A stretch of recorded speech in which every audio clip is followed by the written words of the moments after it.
Hey, it's Shana. Welcome to Control Chaos, the podcast where we dive into the world of recovery, sharing stories of experience, strength, and hope from those who have been there and made it through. No matter where you are in your battle with addiction, alcoholism, or mental health struggles, know that there is a way out. Throughout my sobriety journey, I have often felt alone and doubted my ability to even stay sober. Starting this podcast in my room just 2 months ago, I had a dream of reaching people just like me, those who felt hopeless. As a woman in recovery, I began with 0 followers, but with a dream of offering hope to even just one person. The mission of this podcast is to connect, inspire, and provide hope to those feeling lost or struggling with addiction. Remember, the opposite of addiction and isolation is sobriety and connection. Let's come together through the Controlled Chaos podcast and support each other on the journey to healing and growth. Hit that subscribe button, leave a review, and let's build a community of support and understanding. Love you mucho. Welcome to Controlled Chaos.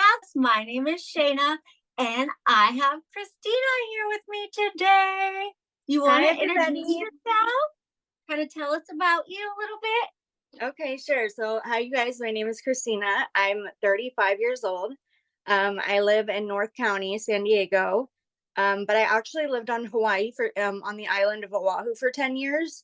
So I kind of grew up there in a way. But I'm from a town in San Diego called Rancho Penasquitos.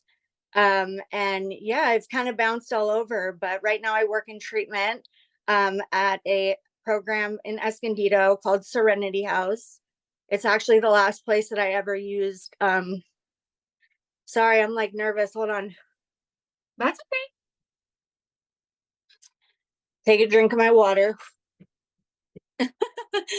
Okay. So I was addicted to meth and heroin for 16 years. Just a brief rundown of like my childhood. I had a really, really good childhood. Both of my parents are still together. I was an athlete. We played a lot of like sports as kids. I have an older sister.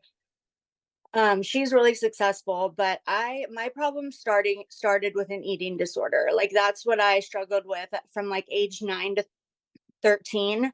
I was obsessed with being skinny, and I was bigger than my group of friends. Like I was probably the biggest one. I was probably like a size 11, which isn't even big. You know what I mean? Like I'm trying to get down to a size 11 now, but that instilled like severe body dysmorphia. And so I think growing up in like Southern California, and just, in the early 2000s where you didn't really see many plus size girls and, in magazines. And so I struggled with that, and I was desperate, and I was doing coke and taking pills, and someone gave me some pills that said they would help me lose weight. And I didn't realize that it was Adderall. So I'm like 14, 15 years old, like popping these pills, and, eventually ended up on meth by the time I was 16. I had to leave high school for a few months to go to rehab. And like everybody knew, and I was like the girl that went to rehab. And I just was trying to do it for my parents at that point. And, I actually managed to graduate high school because I did like homeschool my senior year, and I worked part time at like a restaurant, and I was using terribly. Like I would tweak out and I was a hostess at a steakhouse, and I would just like run all over the restaurant, like just, oh my God. But I just can't imagine what I must have looked like. Like I was so young, I was 16 years old, fucking smoking meth before going into the restaurant, looking at that now, like I cannot imagine finding a group of 16-year-olds smoking meth. Like I would be like in shock, like what are you all doing, so I was just like, I strive for the darkness. Like I wanted to be, I don't know, I just was attached to like I don't know the word I'm looking for, but drawn to the darkness. And you know most people, if they found out like someone was doing heroin around them, they would be like, oh God, got to break that relationship. But me, when I found out that someone was shooting heroin in my bathroom, I made him shoot me up. I was like, give me some. He's like, no, I'm not gonna do that. I'm like 19 years old. I have an apartment that my parents are paying for because I'm going to school in Long Beach, but not really going to school. And yeah, so I found a guy shooting heroin in my bathroom. And so at this point I was doing meth and heroin. I dropped out of college in my second year. And I went to treatment 4 times, 2 times at Serenity House where I work now, and 2 times at Whiteside Manor in Riverside. This was in 2009. It was basically like a whole year of rehab. Like I completed, and I would go to sober living. I would try and, go to meetings and shit, but I just couldn't fight those impulsive urges that I would get. Like when I would get a craving, I'd be like, oh my God, I have to act on this. There's no other option but to act on it. Your coping tools are not going to work for me. Like I'm not going to sit here and take some deep breaths and go to a meeting and call my sponsor, because that's not going to work for me, because I'm, such a bad addict. So anyways, I don't know. I don't want to like tell my whole story without letting you talk a little, but that's kind of like my childhood. But it was in 2010 that my parents sent me to Hawaii. There's a like behavior modification program there that's 3 years long. It's very intense. Most of the people there are like, felons that are about, if they don't finish the program, are going to do their time. Like it's very involved in the Hawaii judicial system. So my parents shipped me out there with the clear understanding that if you fuck this up, Christina, we're not bringing you home. And I'm 20, like turning 21 at this point. I'm like, no, I'm good. I want to get sober. And we're thinking like, it's beautiful. It's on the water. The brochures make it look beautiful. And yes, it is in a beautiful location. But do you know much about behavior modification rehab? A little bit, yeah. So this program was like militant. Like as soon as you get there, 2 girls take you directly to a shower, make you undress, shower. They watch you shower. You got to do the squat and cough and everything. And then they give you their clothes to wear. Like you can't even wear what you brought. Like they have this big room full of clothes, and you can only wear their clothes. And they would shave. It was 120 people, men and women. I would say like 70% locals, and then like 30% like white kids from the mainland, or like other kids from the mainland. And so getting there, I was so young and just so naive. And I tried really, it was like, get up at 6, make your bed. The corners have to be perfectly tucked. You go everywhere with a buddy. You go to the bathroom with a buddy. You can't look at the men. You can't talk to the men. And then they have these things called games. And, it's like, all right, you're not, you're not allowed to like talk to the men or curse or do anything like that. But during games, there's no rules. And so you can yell at whoever you want and say whatever you want to. And they encourage like being mean and hitting the spots that, they know are going to make you tick, because it's supposed to train you to like, I don't know, it's some form concept of treatment that is called behavior modification. And they use this type of treatment in like youth homes.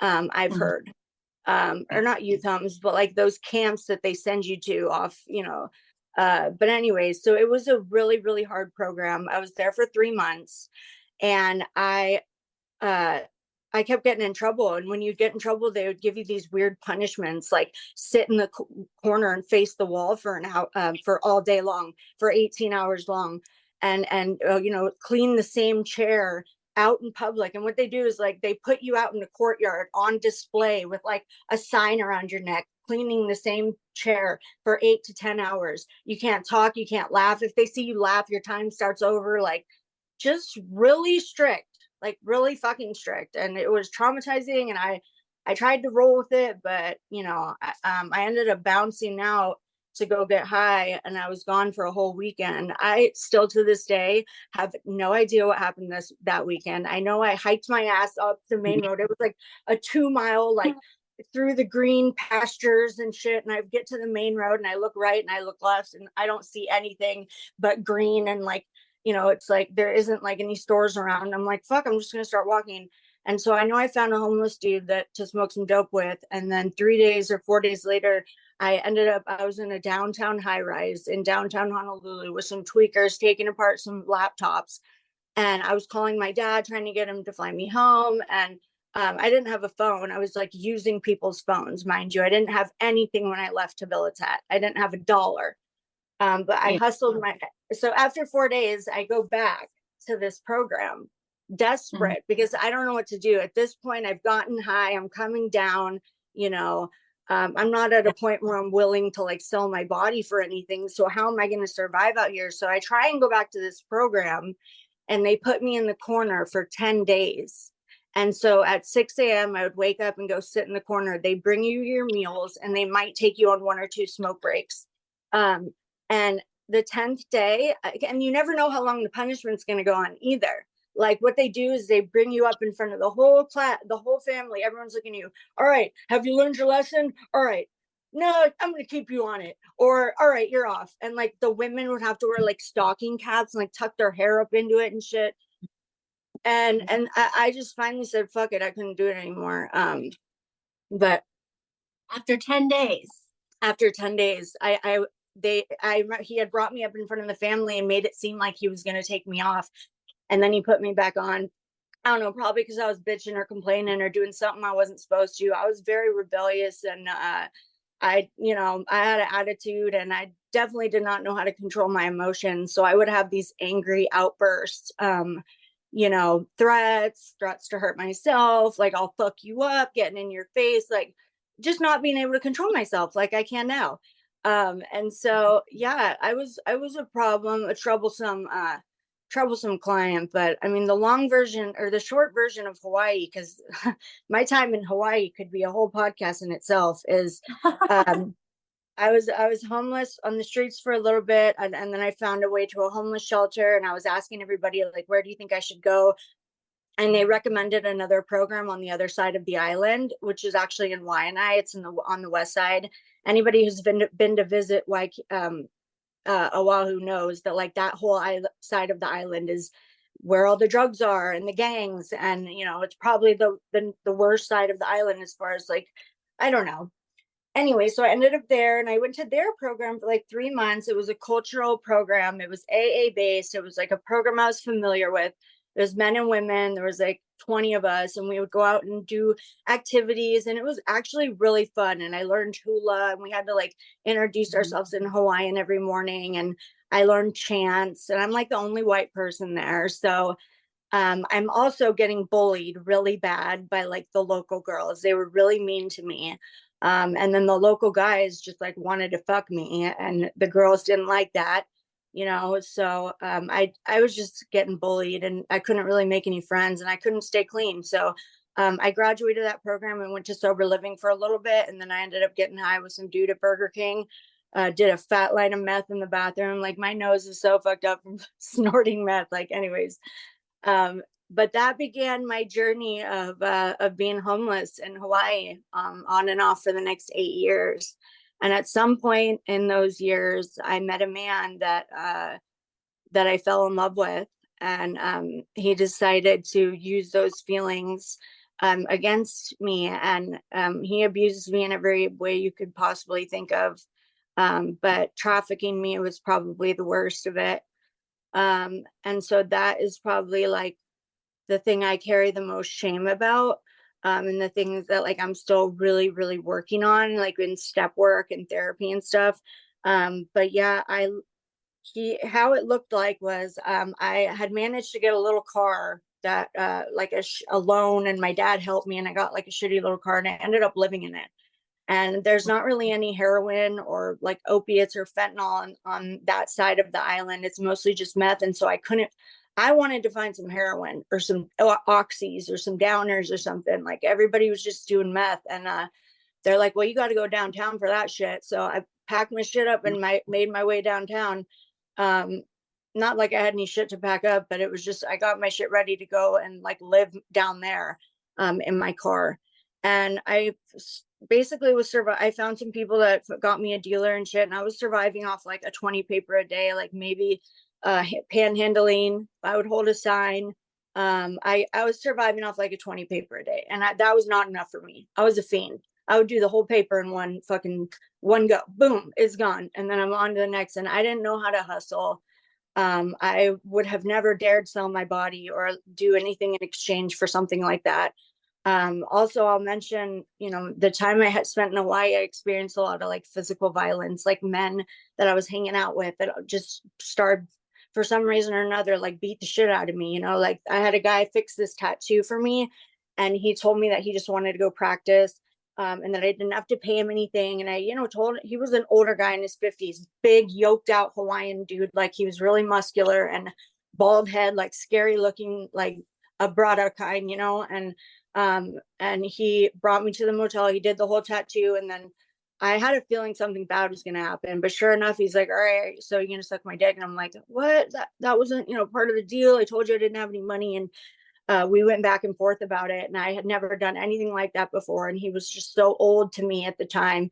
And so he ended up like beating the shit out of me and dragging me back to the car and driving me out back to Y9, like just basically like locked me in. And he would just like punching me and grab me and just wouldn't let me like leave. I was like trying to jump out the car and shit. And so anyways, I'm living, so that was like prior. So now I'm in like my second year in Hawaii, and I'm just living off like barely anything. And then I meet Austin. I guess I'll just talk about it. He knows that I talk about him on podcasts because him and I have actually reconnected since then. He heard my story on another podcast, and he actually ended up making amends to me. So that was a pretty beautiful, like, healing part of my story. But anyways, so he had just gotten out of doing a 2-year bid, and he was still in his wife beater and jail slippers. And, he had been out for 2 days, didn't know what he was going to do. And he walked up with a guy that I knew that had like helped me out a few times and let him stay at his apartment a few times. And he walked up, and like Austin was like this mixed white, Native American dude, like, but he grew up in Hawaii. So he talked like a local, and he was like Hawaiian to me. And yeah, he just immediately saw me, a vulnerable girl, tweaked out, living in her car. I did have a phone at that point. My parents were helping me with the phone and shit. And so he saw it probably as like, ooh, jackpot. He probably was taught how to traffic a woman in jail. And the best way to do it is, make them make them have feelings for you. So anyways, that's how he ended up convincing me, I guess. We knew each other for probably like a month and a half before it finally happened. He brought it up at like the 2-week mark, and I was like, no. And he was living in my car with me, and we were kind of like dating or whatever. But I kept saying like, no, I'm not going to do that shit. But I was sick of being sick all the time.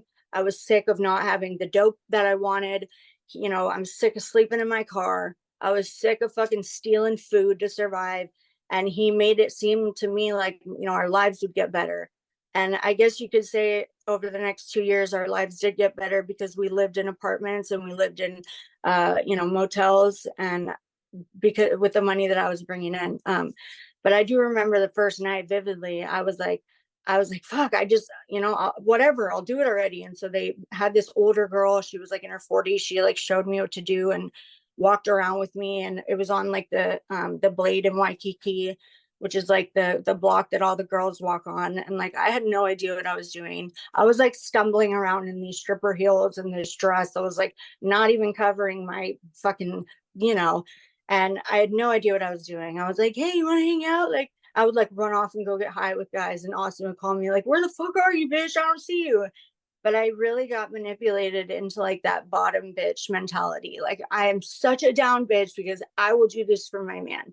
And I will even recruit for him, and I'll be his bottom and all, like, you know what I mean? And like at 21 years old, I don't know why that lifestyle, appealed to me, because I fucking hated that shit. Like, there's nothing worse. That like each date, there was never ever a time that I enjoyed it. And I had handsome guys come see me, I definitely had handsome military men, businessmen come see me, but I physically would get like frozen. I was like such a dead fish. Like, I was just laid there like nothing, just to get over, I don't know, just to get over with. But I did enjoy being able to shoot up as much dope as I wanted, because at this point I'm shooting up and I'm running out of veins, and I'm shooting up in my neck and my legs and my fingers and my toes. I mean, let's be real. During my addiction, I shot up everywhere. I mean, I don't even have a single vein left on my body. There's finally one creeping back on my foot that I can see. And I'm like, oh my God, yeah, I'm healthy again. but I'm trying to like tell the short version, you know what I mean? Not get too Well, that's okay. not get too distracted or off track. But I know a lot of people are like, how does that happen? Like, when people think of human trafficking, they think of like being kidnapped in a white van, being drugged, held against your will, tied up, you know, and yeah, that does exist. And God forbid, like my situation could have been a lot worse, but we ended, you know, we did end up, you know, having money to live places. And I was doing so much dope. Like I was doing hundreds of dollars worth of heroin and meth every day. I could not get enough. I have never overdosed in my life. Like I'm the type, we'll go out to a party, everybody will take 3 pills and everybody will be rolling except me. I'm sober. Where's the next one? You know, we'll go out, fucking smoke a bowl of meth, everybody's tweaking but me. I'm like, I'm not high yet. Where, like, it's not that I wasn't high, but it was just like, it was never enough, never enough, never enough. I would poke myself hundreds of times a day. Like, oh my God, it was just so bad. And I was like obsessed with this man. And I actually thought that he loved me. You know what I mean? Like he would tell me, you're not gonna do this forever, and we're gonna save up, and we're gonna be together. And I was just really confused because I was so in love with him, and I was like, does he love me? This is wrong. Why would he want me to do this if he loved me? And I was in such inner conflict and turmoil within myself. Why am I doing this? My parents did not raise me to do this. You know what I mean? Grew up in a good home. My parents would be god awful ashamed of me. And you know what? We lived in so many different places, and one of them, Judy, stupid fucking bitch, she was like our landlord. She found out what I was doing and she kicked us out. And she had been in communication with my mom and dad because I think they were helping with something. My dad or mom maybe was helping with a little bit. I don't know. Just they would help me a little bit. Um, and she ended up sending them a letter in the mail with a printed out ad of all of my ads, and or like a printout. She printed out all my ads on Backpage and like sent it to my parents. And I remember that day vividly, my dad calling me, and his voice was shaking. He's like, Christina, what is this? We just got, you know, and I was so ashamed. I hung up the phone, and I don't ever hang up on my parents. I hung up the phone, and and I was like, Austin, what do I do? What do I do? What do I do? He's like, well, you know, you can't deny it. And so I didn't know how to tell them that like I was being pressured into this, and that like I didn't want to be doing that because, you know, he doesn't really mean bad. You know, he loves me. I was so warped. My thinking was so warped. And our relationship got really, really bad. One of our friends died, and we found him dead in his room. And I didn't check on him. And like, I was the one that was awake that could have checked on him. And so that death was really difficult for me. And Austin and I just couldn't stay clean. He was on drug court where he had to call every day, and he was constantly going in for like little weekend bids, like in and out. That's what they do when you test dirty in Hawaii, is they'll put you in for a weekend or a week. And I would hold the fort down, and you know, so many traumatic things happened. Like I got robbed multiple times, I got beat up, you know, by dates, and Austin would be locked up and I would have no one to run to. And sometimes I couldn't hold the little place. We would do like pay by the week or something like that in the hostels. And one of the hostels we were in had fucking bed bugs. You know, and Austin also didn't tell me that he had Hep C, and I was using his needles. And so then I had Hep C. Why didn't you tell me? Oh, and I just kept making excuses for him. Like, oh, you know, he's just, I don't know. So that relationship lasted for I think like a year and a half. And at the end of it, you know, he was the one that fucking ghosted me. We were really going like always fighting, and I was living in my car, and I was just out of my fucking mind. Like I would have these psychotic episodes trying to run him over with my car, driving up on the sidewalk, chasing him. You're not going to turn me into a fucking prostitute and then abandon me. How fucking dare you? How dare you? You know, and so when he told me that he was going to Vegas with another girl because she had a car and they were going to ship the car to Vegas, and I lost my fucking mind. I drove over and I found him. the girl wasn't there. And that was when I was trying to drive over the sidewalk. I ended up getting out of my car, chasing him. My car is half up on the sidewalk in Waikiki. Him and his friend are trying to run away from me. And I'm sprinting after him. I'm dope sick. I'm crying. Don't leave me. Don't leave me. And I catch up to him and we start fighting. Like he's throwing punches at me and he throws me to the ground. And this is when he fucking goes, leave me the fuck alone, bitch.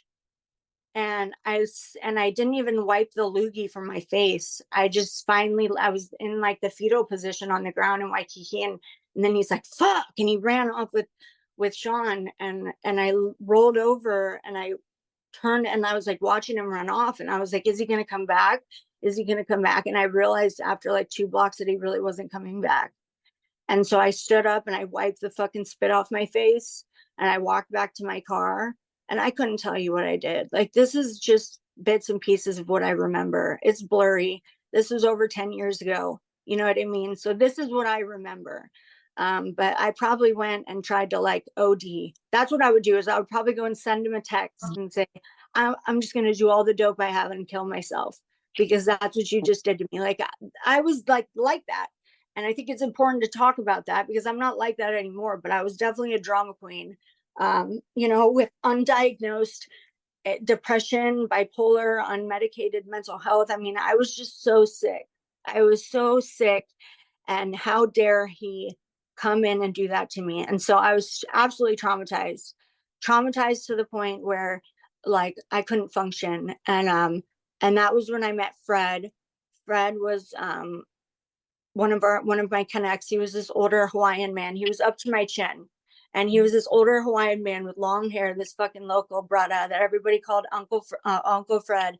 He was the coolest dude ever, and he fucking swooped in as my guardian angel. And that man, in the 8 to 9 years that I knew him, never once asked me to sleep with him. Never once asked me. And over the next 8 years, he proceeded to pay for my rent, places. He proceeded to bring me dope every day when I was sick. Like, he was selling Oxy 30s.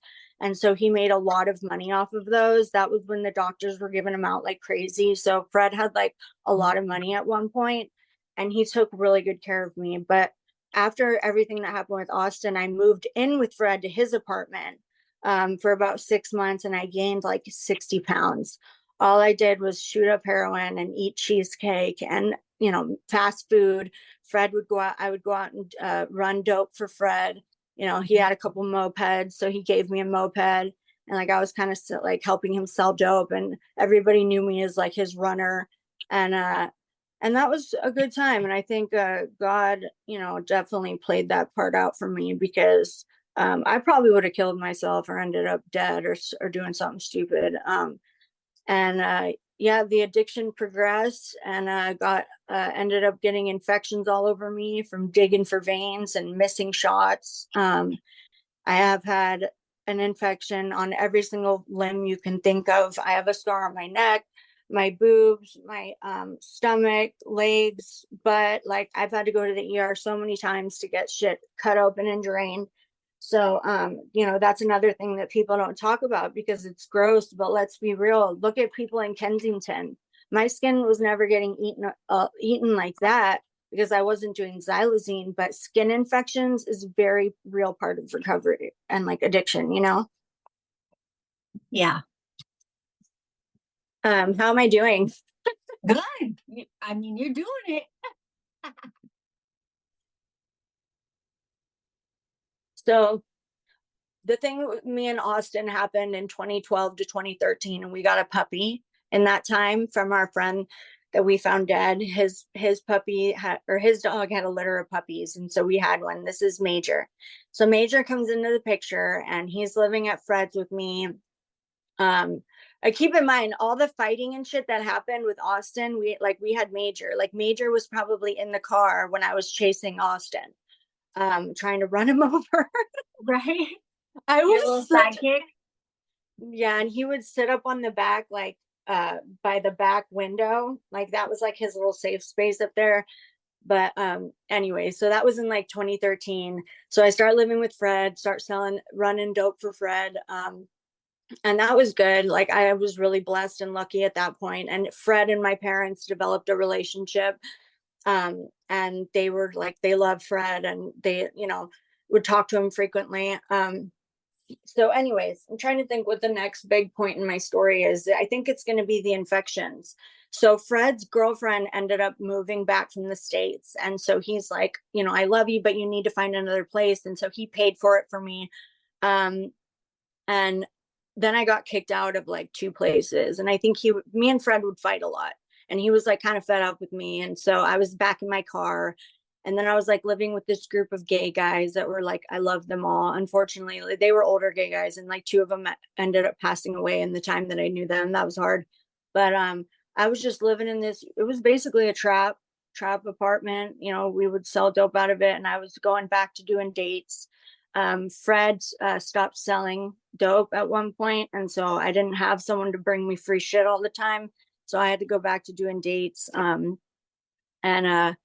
I had infections all over me that I wasn't taking care of. And I ended up getting really sick one night. Like, I could feel a fever come on, and my back had been hurting for like 2 or 3 weeks, and it got worse at night. And I would go out during the day, and I couldn't even stand up straight. I was hobbling around doing these quick little $80, $100 car dates, and then just getting enough dope to be well for the day. But turns out I knew that something was really wrong, and I couldn't find anyone that would take me to the ER. And so the ambulance came, and when they picked me up, I just remember my temperature, and it was 102.7. And the rest is like a big blur. But I got to the ER, and they spent the next like 3 hours looking for a vein. Like, all the lab techs tried all over my body, the nurses tried, and then finally they had to bring the doctor in to try. And I remember him trying to go in my neck, and they had to like tilt the table backwards so my feet were up in the air and my head was leaning back, because he was trying to get my neck vein, and the doctor couldn't even get my neck vein. And so they had to bring in an ultrasound machine and go digging around in my femoral vein. I don't know if you were IV user, but that spot, like right in between your thighs, where your thighs meet your vagina, there's a vein there called the femoral vein, and it's big. It's really deep. And so if some addicts get good enough, they know how to hit it. And I was like one of them. I could also hit the one that was like really, these ones, the angry veins, those went very quickly. But I found the one deep in there. You use really long needles, go really deep, and there's a deep vein in there. Like, that is so dangerous. And I was doing that like 50 times a day. It was so crazy.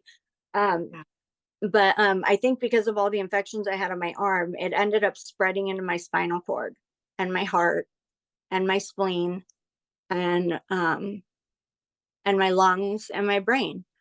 Those were all the organs that were infected when I fell into a coma that lasted for 5 days. So you were septic? Is that yes. what? Mm-hmm. I was septic, and the osteomyelitis was eating away at my spine, and the endocarditis was eating away at my heart valves. And so I almost had to have like the heart surgery. They were like thinking about it, but they decided they didn't need to because the vancomycin was working. And I remember them having to use the ultrasound machine to find the vein down there. And so anyways, they determined those were all the infections that I have. And then they took me up to do an MRI. And have you ever had an MRI done? Yeah. Yeah. So they have the panic button. And at this point, I'm like starting to get dope sick, because I've been at the hospital for, probably 6 hours, and I'm starting to get dope sick. And so I can't do the MRI. I press the thing, and they bring me out, and I sit up really fast. I feel this searing hot pain flash across my back, and 3 nurses around me. And then I woke up 5 days later. That's the last thing that I remember. And what had happened was I fell into a coma, and they had to put me on life support.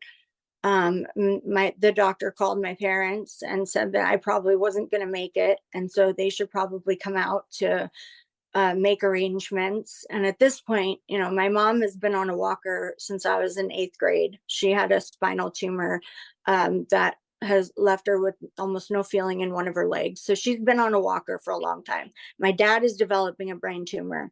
Their health is not good. And they get this phone call. And so anyways, what I remember waking up, saw my mom and dad, and I thought I was dreaming. I was like, Mom, Dad. And my mom said they had me just really, really drugged up, and I was inches from death. I was inches from death. And the doctor said that if I did make it, I was going to be in a wheelchair for the rest of my life. So the fact that like I'm alive and walking and I don't struggle with that much pain. I do have a little bit of deformity going, like called kyphosis, which is called hunchback syndrome. I have a little bit of that going on because of this, where the spinal was eaten away at. And so my parents stayed for like 3 more days, and they went and picked up Major from the trap house. Like all my friends like kept taking care of Major. So they went and picked up Major. They brought him to a hotel, and I remained in the hospital. And once everybody knew that I was going to be okay, my parents went home with Major, and I was to follow in the next couple months. But I needed to be hospitalized for 6 to 8 weeks because that's how bad I was. And they were not going to give me a PICC line to go home with. Like some people with those infections, they'll just give you a PICC line and you can just go every day to get the medicine. But I'm an addict, so they're not going to do that for me. So I had to be in for 6 to 8 weeks. So on day 10, 11, or 12, after, having people sneak shit into me and getting caught. They had me on some stuff through the IV, but not enough to keep me high or well. And so I ended up pulling everything out and leaving, and proceeded to go back to the trap and do my thing. And a couple weeks later, it got really bad again, and I had to go back to the ICU. And over the next 8 months, it took 8 months to completely clear the infections because I kept leaving. I went to 4 different ICUs, and I would always just end up leaving after like the 3rd or 4th day. And one of the hospitals I went to 3 times, and the 3rd time I went, she was like, it was a different doctor, and she came in, I was in the ER, and she's like, well, hi, Christina, you're back again. Why should we admit you if you're going to leave? And I'm like, well, listen, I'm a meth and heroin addict, and I'm withdrawing and all that. And so she actually was like, well, what can we give you so that you'll stay?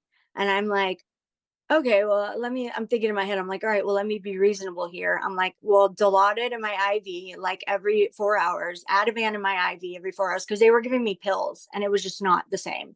Right. It's like, she wrote something on her clipboard and she's like, all right, done. And I was like, really? She's like, yes, this infection needs to clear. You need to remain in the hospital. I'm like, okay. And then like 2 weeks later, I still fucking left. Was it clear though? It did eventually end up clearing. Did I do 6 to 8 weeks in a hospital? No, I didn't. The longest time I was in there, I think, was like 2 weeks. So there's another God shot, God saving me. He saved me so many times. But I'm trying to think where I left off. Anyways, 2 weeks in the hospital, but you left. Oh yeah. Okay, yeah. So I go back to doing my thing, and I do start to feel a little bit better. This was a very painful thing that I had in my spinal cord, so it was hard for me to walk up straight for a while. I would walk hunched over. But I was also pretty overweight at this point. I was probably like 230 pounds. Okay, so anyways, let me recenter here, because I definitely want to talk a lot about like recovery and stuff too, but I feel like my story is important. So I'm in Hawaii, I'm in the trap house, living in my car on and off. And my parents had expected me to follow. Like at this point, they wanted me to come home. After everything that happened with Austin, they wanted me to come home. But I was like, no, because then that means I have to stop shooting up, and I'm not ready for that yet. Right. Just due to all the trauma that I went through with Austin. And so I moved back. Fred's girlfriend ends up passing away. And then the mother of his children ends up passing away within like a 6-month period. So this poor man was alone and devastated and so depressed. He wasn't selling drugs anymore because after that, he's like, I can't contribute to this in society anymore. That's what I loved about him so much, is he was like a godly man, and he did 25 years total on and off in the pen. He was an OG felon, and he was very dear to my heart. He was like 55 when I met him, and I think it was 64 when I left. But him and I moved in together, and he had money, and he didn't want me doing dates. Like, he knew how much I hated that. So he gave me like a bunch of money to just go start selling dope. And so from 2016 to 2020, that's how I survived, was selling dope. And I also had a really big gambling problem. So I would go and lose all of my money at the game room, and go home crying to Fred. And oh, you fucking stupid, huh? Oh, you fucking never listen to me. I tell you, go to those fucking game rooms. Like, I could still hear his voice in my head. But then after, I would just cry and say, I'm sorry, I'm sorry, I'm sorry. And then a couple hours would go by of him being all mad. And then he'd give me his ATM card and say, all right, go fucking re-up. Don't let it happen again. Like, he would always take care of me and help me out. Like, he gave me so much money and just took care of me. And we were just friends, like brother, sister, like uncle. We never had sex. He never asked me to. Everyone always thought we were, because they knew how much shit he would give me. And I think he just felt bad for me, like this little white girl in Hawaii fucking getting abused and robbed and taken advantage of by everyone she meets. So he was definitely a blessing in my recovery. But it was in 2020 that I finally made moves to come back home. I was 31, and I had found out that I was pregnant at the 4-month mark. I didn't know, because I didn't have a period. I was actually at the hospital getting an abscess drained when I found out that I was pregnant. And so I went to Planned Parenthood, and I had only been sleeping with one man at this point. He was like another Hawaiian local man.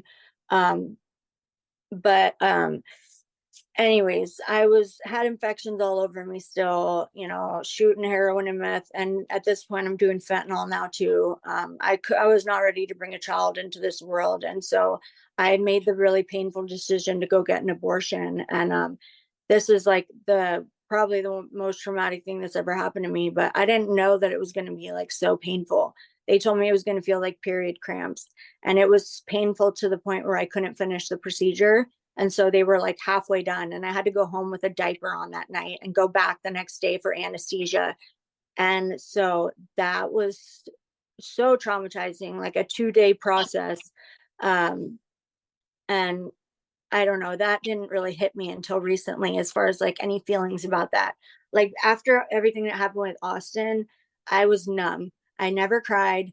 No matter what happened to me, no matter what man assaulted me, or the man that raped me, like, I never cried. I was just so disassociated from it all. And I was just go shoot more heroin, shoot more meth. Um, and, and so, yeah, in 2020, after I had the abortion, and I also had a really bad infection on my leg. I don't know if you'll be able to see on the screen, but there it is. See that scar? Yeah. That was one big hole right there, and my whole leg was infected. And so that was another like life-threatening thing that almost killed me. So my parents brought me home finally in 2020, and I get on methadone, and I start going to outpatient. I'm living with my parents. I'm going to outpatient on Zoom. But really quickly, before I left Hawaii, I was living in Fred's studio with him, and there was another girl that was there with us too. And I knew when I said goodbye to Fred that day in my soul that it might be the last time I saw him, because I didn't know when I was going to come back to Hawaii. And he was an older man and his health was he was struggling with his health. And so I didn't know if I was going to see him again. And I told this girl, I said, please look out for him. Like, make sure he takes his meds. Don't give him any fentanyl. Like, at this point, Fred would do like a tiny little muscle shot of heroin every so often. He would smoke meth and like get high with us, but he wasn't doing fentanyl. He was like, oh, the fucking shit. He hated seeing us do it. But sure enough, she ended up giving him some, and he ended up overdosing and dying. That didn't happen until I had been home for like a year though. So I came home in 2020. I said goodbye to Fred. I was like, I love you so much. And got on methadone, started doing outpatient, got involved with a really asshole guy that cheated on me. And he was a fucking loser. He literally was on probation for like beating his fucking wife. And I was like, oh my God, my parents hated him. Like, my ticker was so bad. Keep in mind, my self-esteem is like Yeah. below zero. Yeah. Fucking, I also had another boyfriend after Austin, like when I was selling heroin. Again, he was this really like hot, attractive, you know, Hawaiian mixed local dude that was only with me because I was selling heroin. We were together for like a year and we only had sex like 3 times. He would tell people like, oh, she's hot, but she's fat.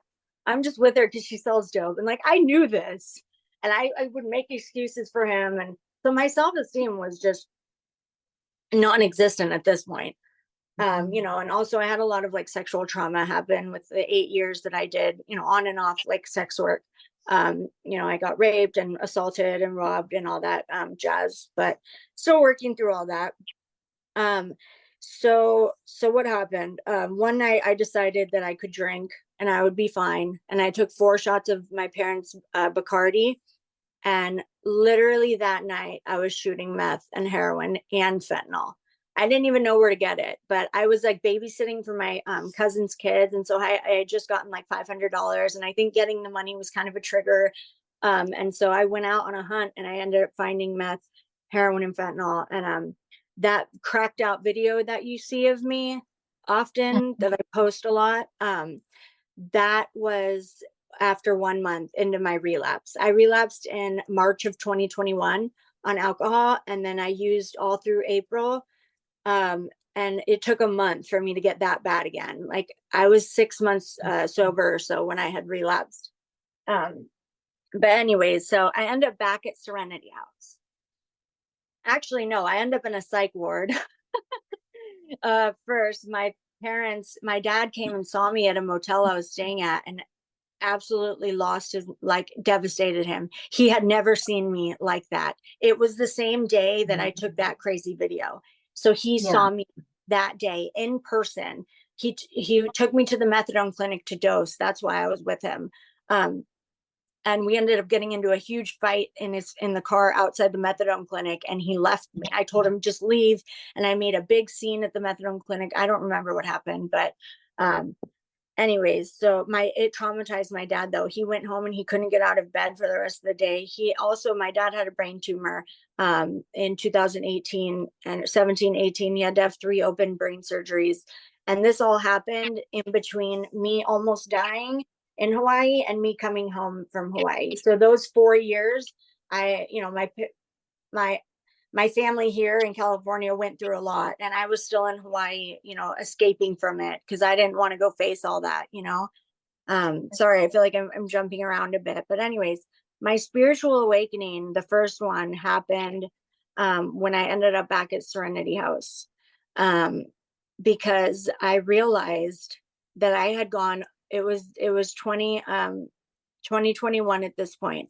I was at Serenity House in 2009 or 10 for the first time. So it was about 10 or 11 years. And I suddenly realized that I went to Serenity House, went all the way around the world, or not the world, the ocean. Bitch, I went, not you're a bitch, like to me. Bitch, you went halfway all the way across the ocean and back for 10 fucking years, and you're back at the same rehab. Like, what are you going to do? You know, but way worse. I'm 10 years older. I got scars all over me. I had an abortion. I almost died. I mean, so that was when I realized like I need to do something about this. Holy fucking shit. And so I was on methadone at Serenity House. Thank God they let you take methadone. And the last time that I used drugs was August 18th of 2021. I used a couple times while I was in treatment. I was in treatment there for 4 months, and I work there now, and we're harm reduction. So we do not kick people out for relapsing. Like, we will work with you. And so I relapsed 4 times while I was there in the 4 months. And I remember using the very last time, and it didn't even do anything at all. I couldn't feel it at all. And I was like, this is fucking pointless and such a waste. And so I finally just committed to doing it. And so I graduated treatment in September. I only had like 30 days clean when I graduated, but I went into sober living. And that was when I found out that Fred died. So I was like a month sober when Fred died. And I remember being torn. half of me wanted to just say fuck it. I was in so much pain and I was so sad, because the girl called me and told me he died, and then she blocked me. And I knew there was some foul play that went on that she didn't want to tell me about. And I still to this day don't really know what happened, but I do know that she like took over his apartment after he died and never reported, never called his sister or anything. And his body sat at the morgue for 2 months. And I got a message on Facebook from Fred's sister saying, you know, why didn't she? I just found out that Fred died. And this was 2 months later. And I told her, I'm not there anymore. I don't know what happened. And April, you know, I told her who was there. April was there. You know, but anyway, so that was really, really hard for me. But that was when I decided that like, I'm done, you know, partially at Serenity House when I realized that I went all the way around the ocean and back. And then partially when Fred died. Those are like the two spiritual awakening moments I had where I finally surrendered everything. And I said, I'm going to do this, whatever it takes, God. You want me to go to meetings, women's meetings? Fine. You want me to work my stuff? Fine. I'll fucking do it already. I'm done being stubborn. I'm done disappointing my family. I'm done disappointing myself. I'm 31. I got nothing to show for it. You know, went to college twice, dropped out. You know, there was another college attempt at somewhere in there, but, and so finally I committed to it and, started going to a lot of meetings, and I got a job at Target. I lived in sober living. Another really like God shot about my story is 4 days after Fred passed away, I met Bradley, who I'm with now, my boyfriend. I remember walking into outpatient. This is when I'm in outpatient, I'm in sober living. And I walk in and I see this 6 foot plus tall tattooed guy holding a helmet, like totally my type. And I had told my sponsor and God and everybody, I'm not going to date anybody. I'm not getting involved with anybody. And then boom, God puts him in my life. And I had a hat on that day. And I remember thinking, oh God, what the fuck? And sure enough, like there, you couldn't deny, like we couldn't stop looking at each other. And here we are over 2.5 years later, talking about having kids and getting married. So since then, what my life has looked like, God, so many blessings have happened. I mean, I don't even know where to start. Part of my story is, you know, the medicated assisted treatment part. And so I was on methadone and I tapered very slowly all the way down from 170 milligrams to 14. That took me about 2.5 years to do that. So once I hit 14 milligrams, I decided that I was going to switch to Sublocade, which is like it's like Suboxone in a shot that lasts all month long. So you don't have to take it every day. It's like this little pellet that goes in your stomach and it slowly dissolves all month. And so February 11th, I believe, was the last time I took methadone. And I switched to Subutex for 2 months.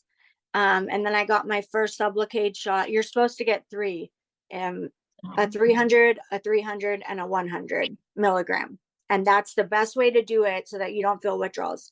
Because the little pellet inside, like it dissolves so slowly that instead of like how it works is it just gives you a steady dose of medication all day. Whereas when you take a pill every morning, put it under your tongue, you know, you get the spike and then it wears off and you have to take it again the next day. And then every 24 hours you have to take it. And so it is kind of an adjustment. But yeah, like I can say that I've tapered all the way off of methadone utilizing this method.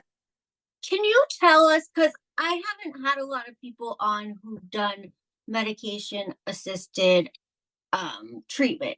So can you let us know, like, what does methadone do for you? Methadone, Suboxone, and Sublocade and Subutex are all the different forms of medicated assisted treatment.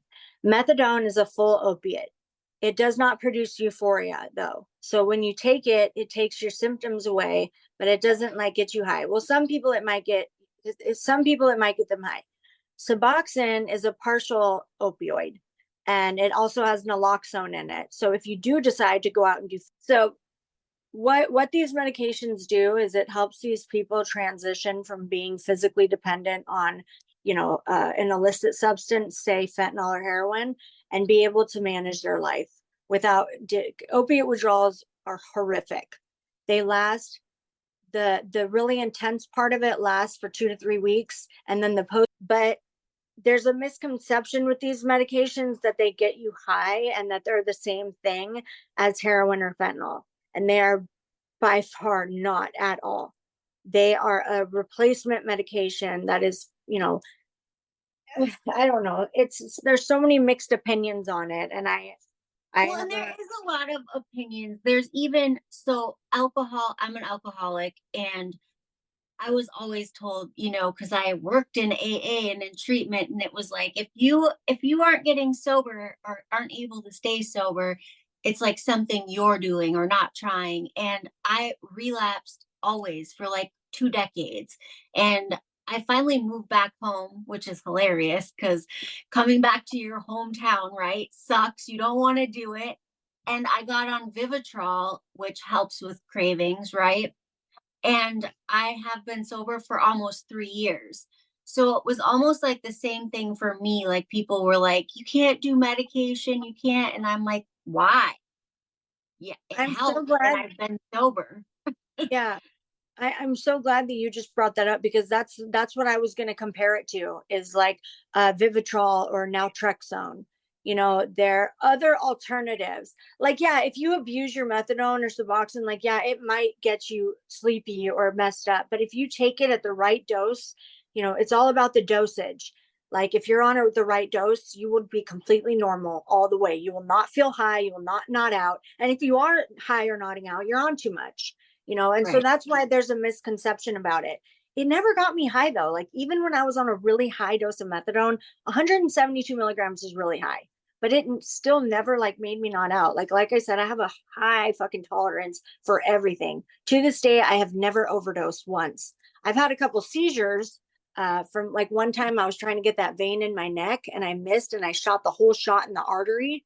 It was it was a quarter gram of heroin and like a little bit of meth, and I shot it into an artery.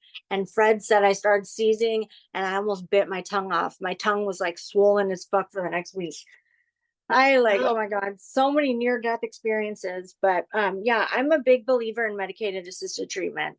Yeah, I think, I definitely think that I've seen a lot of people that wouldn't have been able to live without it, even as like long term, right? Because it's better than not being okay, right?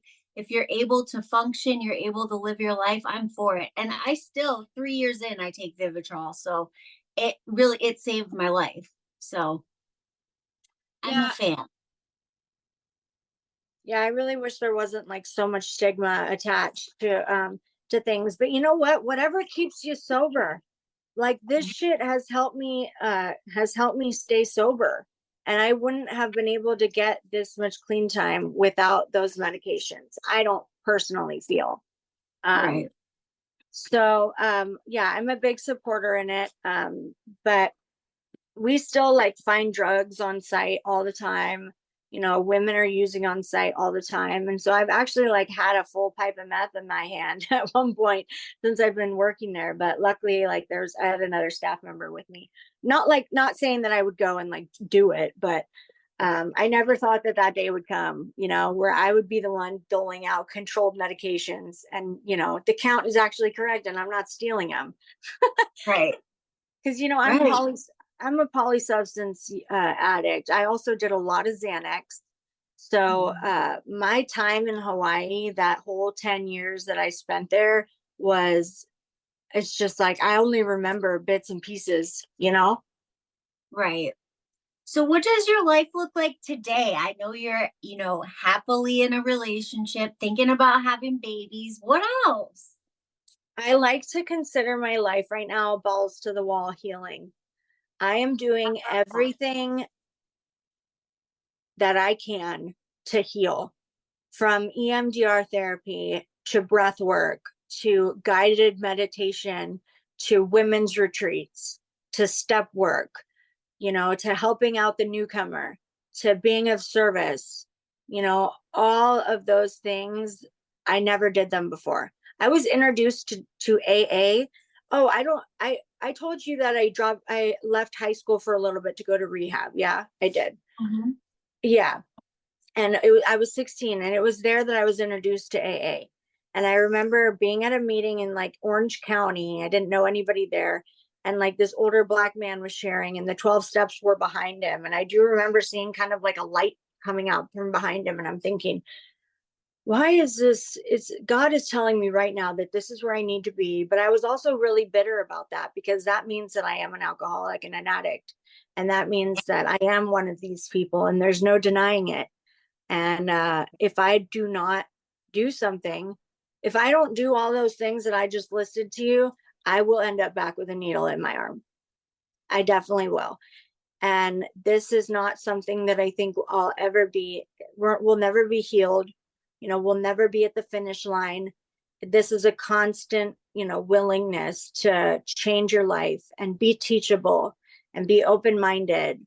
I run groups. I'm a SUD counselor at Serenity House. I'm almost a certified KDAC. I have like maybe 2 more classes left. I have a 4.0. I'm part of the Phi Theta Kappa Honor Society. I don't know if I do probably want to do further schooling than just a certificate, like maybe social work or some type of degree where I can make more money. But ultimately, I want to work in the field. I'm also writing a book. I'm going to be a co-author on a book by the publishing company is called Unstoppable Publishing. And she's at this older lady, Lawanda. She's written a bunch of books already. She wrote Alice in Crackland. If you look her name up on Amazon, she has a bunch of books already. But her, me, and my other friend Alicia, and I think one other woman are all going to have our stories in one book called Unsilenced. And it's going to be a compilation, it's going to be our stories of addiction and abuse and being trafficked. All of us at one point, were prostitutes that were trafficked or pressured in some way into doing that. So that we have about a month, I think, until everybody needs to be completely done with theirs. So that's really exciting. Like, it doesn't feel real to me, but God is like, all right, if you want to put in the work and do all these things, then I'm going to reward you. I'm going to let you know that I'm here, that I see your hard work, and I'm going to make it worth it. I'm still waiting for like my social medias to blow up. I've got 15K on TikTok right now. I don't even know if I follow you on TikTok. Are you on TikTok? Yep. Okay. I don't know if I follow you either. Okay, well, we definitely should. We have to do it. Yeah, and I really want to do like the full-time influencer thing, like just recovery content, beauty. I feel like everybody today wants to be an influencer, but I really do. Like, I want to share my story with the world and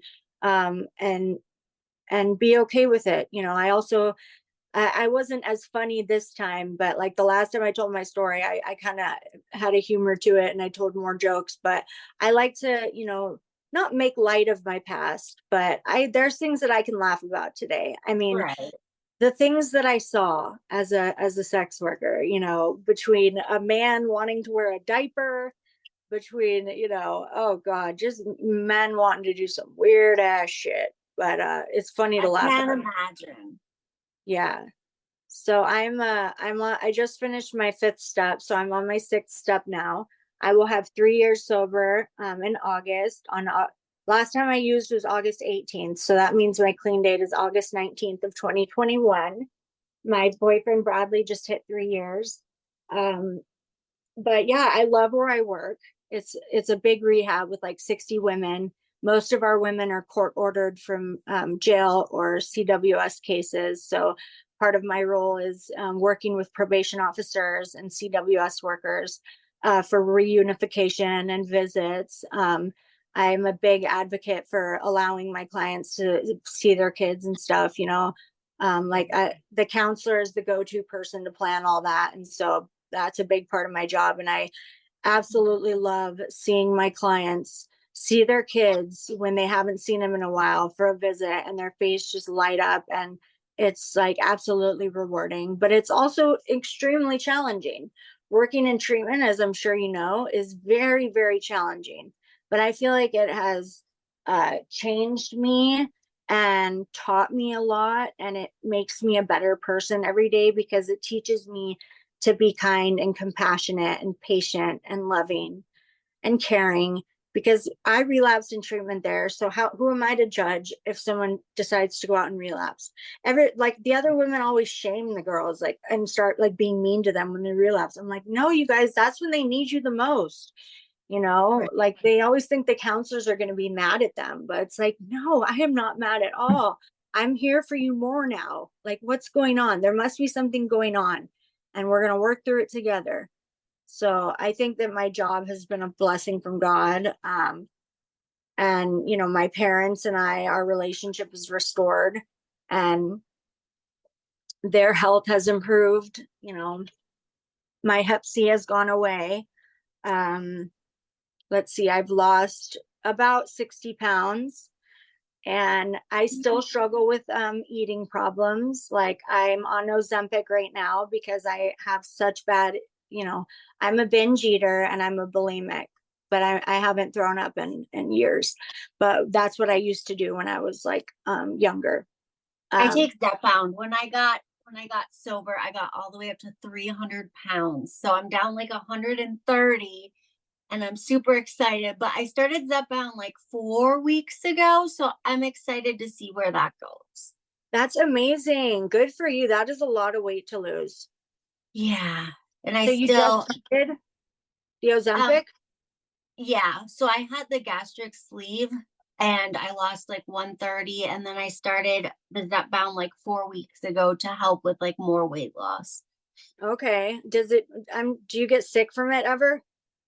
Yeah. So first I was on Ozempic. I thought I was going to die. That was rough. Yeah. So I switched to Zepbound, and it's not as bad. I still get like a little nauseous, but it's not as bad at all. So I'm a fan. I think when you get sober and when you're in your addiction, right?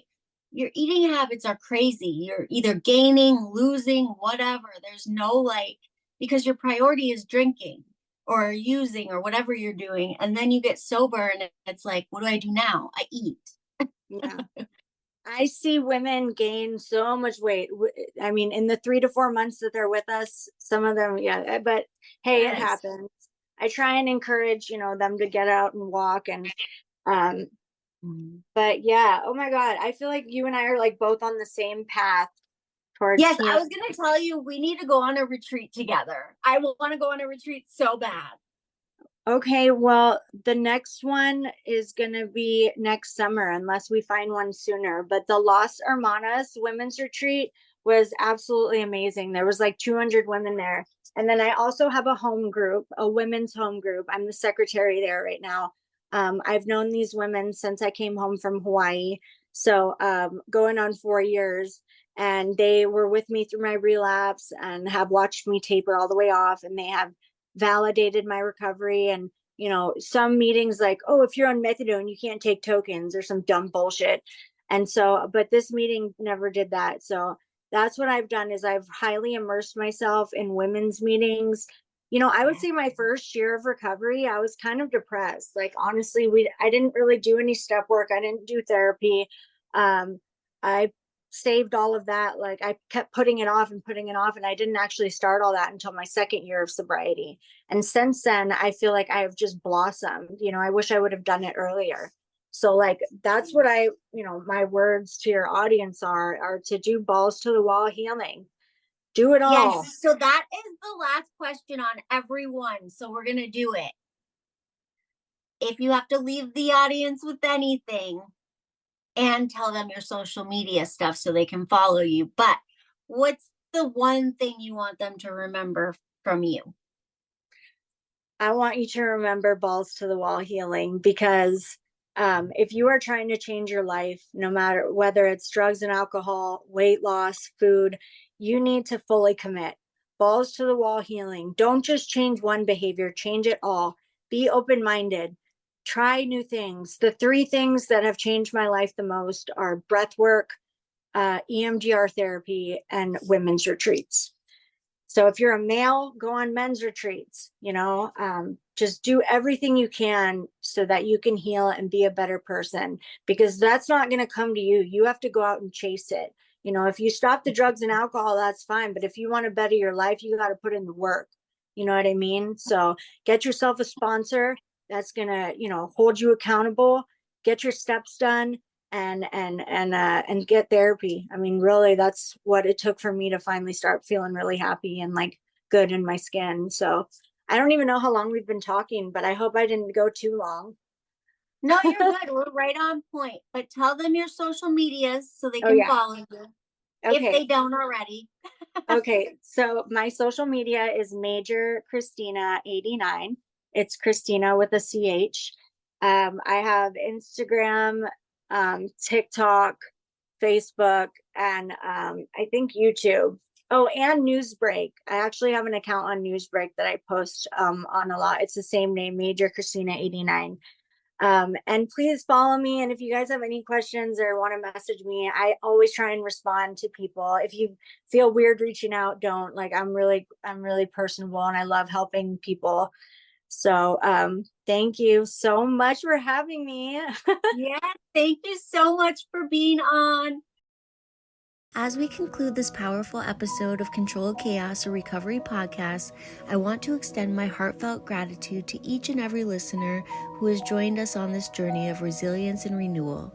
These stories are shared with the hope that someone out there struggling in the shadows of addiction may find a glimmer of hope and inspiration. If you're listening and in need of support on your own path to sobriety, please remember that you are not alone. Visit my website at www.controlledchaoscoaching.com and schedule a discovery call today. Together we can explore the possibilities of healing, growth, and a brighter future ahead. Thank you for being a part of this community, for your courage in facing your challenges, and for believing in the power of transformation. Remember, there's always hope, and help is within reach. Until next time, stay strong, stay hopeful, and keep moving forward on your journey to recovery. Love you mucho.